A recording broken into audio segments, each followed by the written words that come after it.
Good morning, everyone. My name is Andrew Mitchell. I'm a professor at Melbourne Law School in the University of Melbourne. My co-presenter in this session is Dr. Neha Mishra, postdoctoral fellow at the Centre for International Law, National University of Singapore. In our presentation, we discuss digital trade integration in the ASEAN region. The ASEAN is an interesting example for various reasons. First, it's one of the fastest growing e-commerce markets in the world. Second, the ASEAN is a membership of countries at varying levels of development and includes both highly developed countries such as Singapore and LDCs such as Myanmar and Laos. Thirdly, some countries in the ASEAN region have in the past imposed stringent restrictions on digital trade, especially on cross-border data flows. Thus, the ASEAN digital integration is likely to play a key role in liberalising digital trade in the region. In our presentation, we take you through various ASEAN initiatives on digital trade integration, specifically focusing on the ASEAN Agreement on electronic commerce, and then provide our comments on the model of digital trade integration in ASEAN. The main argument that we make in this presentation is that despite ASEAN countries developing a highly detailed and holistic approach to digital integration, the ASEAN Framework is not yet fully effective to foster digital trade integration because, 1, it lacks adequately powerful institutions to enforce and monitor the e-commerce agreement. 2, it does not develop binding regulatory frameworks or guidelines on digital trade for the region. And 3, it fails to do enough to bridge the digital divide among countries in the region. As we explained in our previous presentation, the process of digital trade integration is a highly complex, multidimensional process involving coordination in various areas of digital trade governance. With the rapid digitalisation of the economy, digital trade integration is becoming a vital component of economic integration in any region of the world. Digital trade integration can be of varying degrees. One type is strong digital integration, where a region adopts uniform laws and regulations pertinent to digital trade. Further, a unitary market might exist for the entire region. One such example is the digital single market of the EU. A second example is mixed or intermediate digital trade integration, where regional bodies develop high-level principles and guidelines that can bring about greater consistency of regional frameworks, as well as mechanisms to ensure greater interoperability, such as enabling certification mechanisms for cross-border data flows. The markets in such regions tend to be interconnected, although they do not constitute a single market like the EU. We see such examples of integration among OECD and APEC countries. The third type of example is of weak digital trade integration, where regional bodies only set up of high-level frameworks which are not binding and not fully incorporated into domestic laws. Further, the markets are not sufficiently interconnected. We think that ASEAN, at least in the current state, is a weak form of digital trade integration. However, we argue in this paper that with certain initiatives and reforms, digital trade integration in ASEAN could become stronger. We also see new initiatives now in the African Union, which are likely to follow the ASEAN model. In addition to regional unions, digital trade integration can also be advanced in international trade agreements, as we discussed in our last presentation. Some key examples are the USMCA, the CPTPP, the Pacific Alliance, and the more recent Digital Economy Partnership Agreement. We also think certain mutual recognition schemes, such as privacy trust marks or data transfer agreements, can play a role in digital trade integration, such as the EU-US Privacy Shield. ASEAN is a very unique example of digital trade integration. It was the first regional organisation to adopt an e-commerce framework back in 1999. However, this model did not develop significantly over the years. Given the varying levels of development in the ASEAN region, the digital divide among ASEAN members is quite high.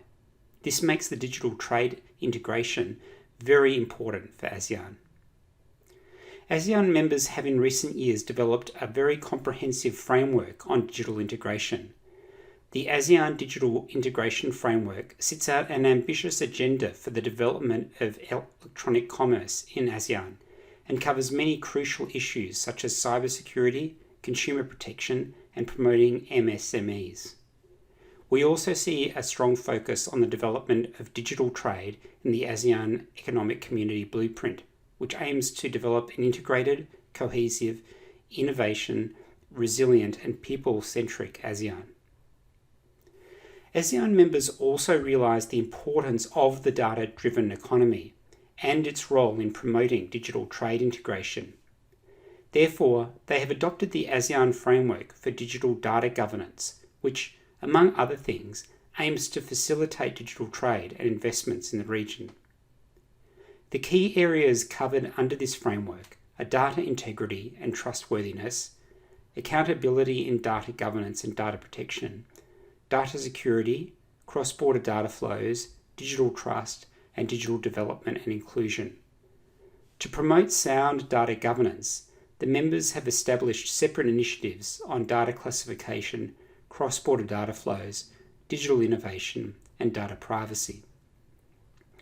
The ambition of ASEAN members to emerge as a digital power is also enshrined in the ASEAN ICT Master Plan and Master Plan on ASEAN Connectivity.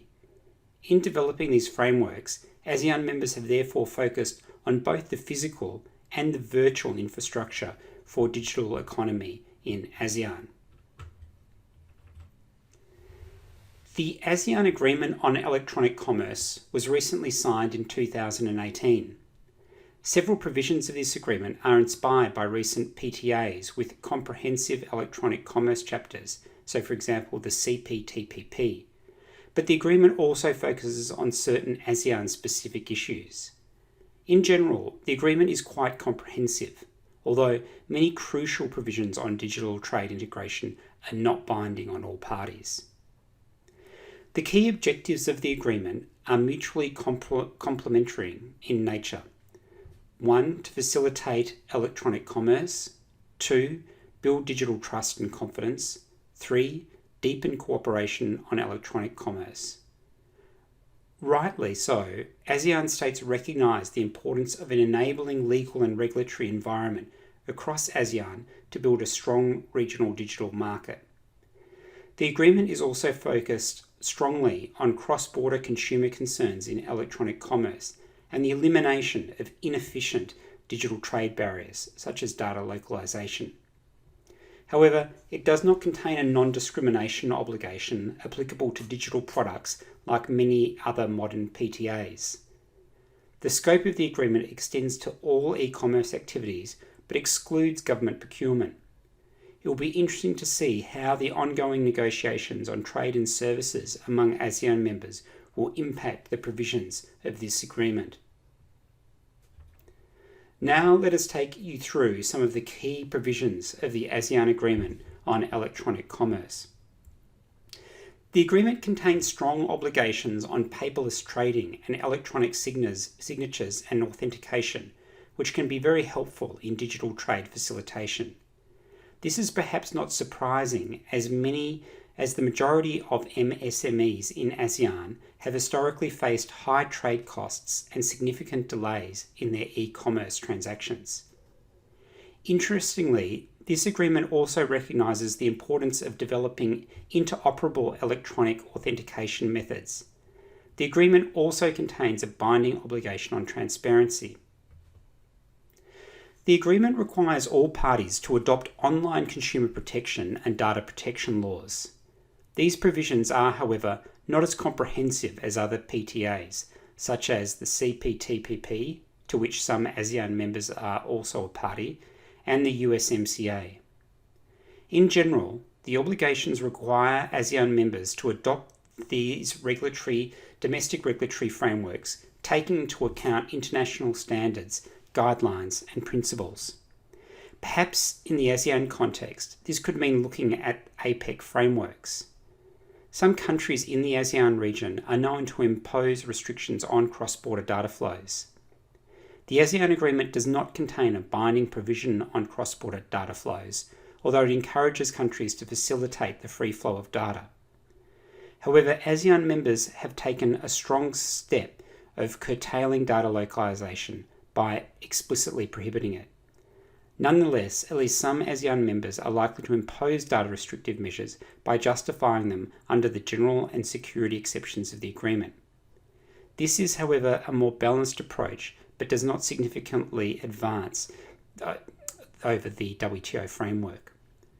Also, it might be interesting to see how these provisions will be affected once the ASEAN Trade in Services Agreement comes into force. For example, how members undertake commitments on computer or data-driven services. The ASEAN Agreement on Electronic Commerce recognises also certain new areas of international cooperation that can be critical to digital trade integration, such as digital education, trade facilitation, competition, cross-border logistics, and electronic payments, in addition to cybersecurity, privacy, and consumer protection.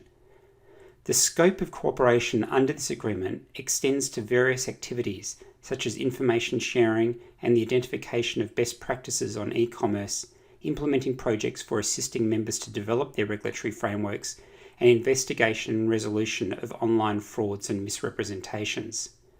Unlike many PTAs, the ASEAN Framework on Cooperation is binding, i.e. all ASEAN members are required to cooperate on the specified areas of electronic commerce.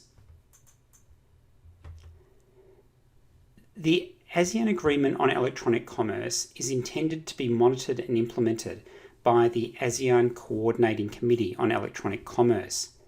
This is an important development, as a central coordinating body can be an essential factor in promoting digital trade integration.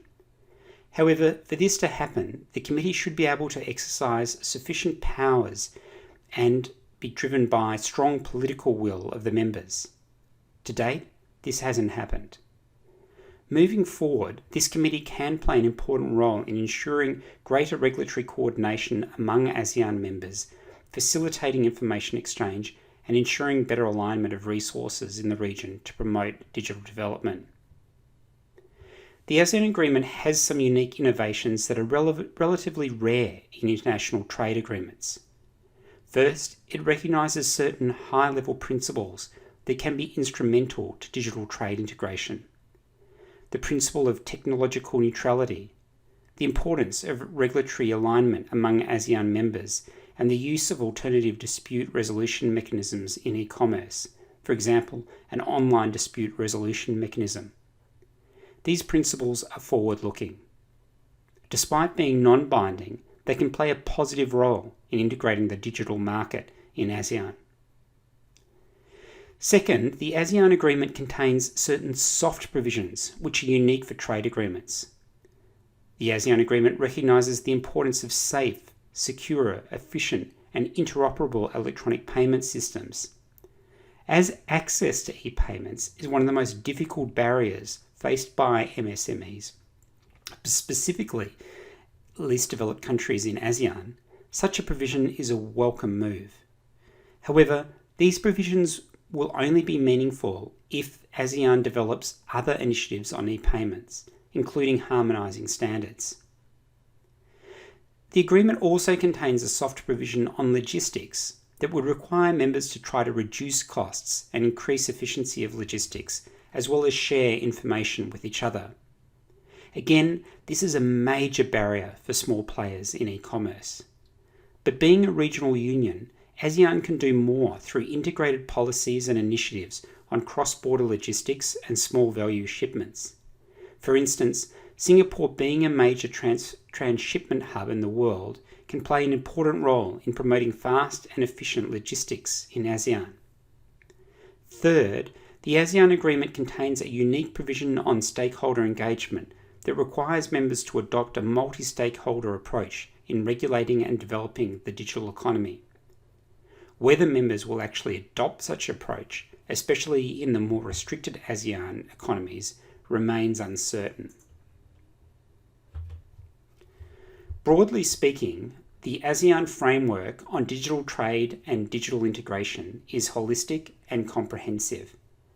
Further, the ASEAN Agreement on Electronic Commerce can be complemented by other institutional mechanisms established to boost regulatory cooperation in ASEAN on electronic commerce.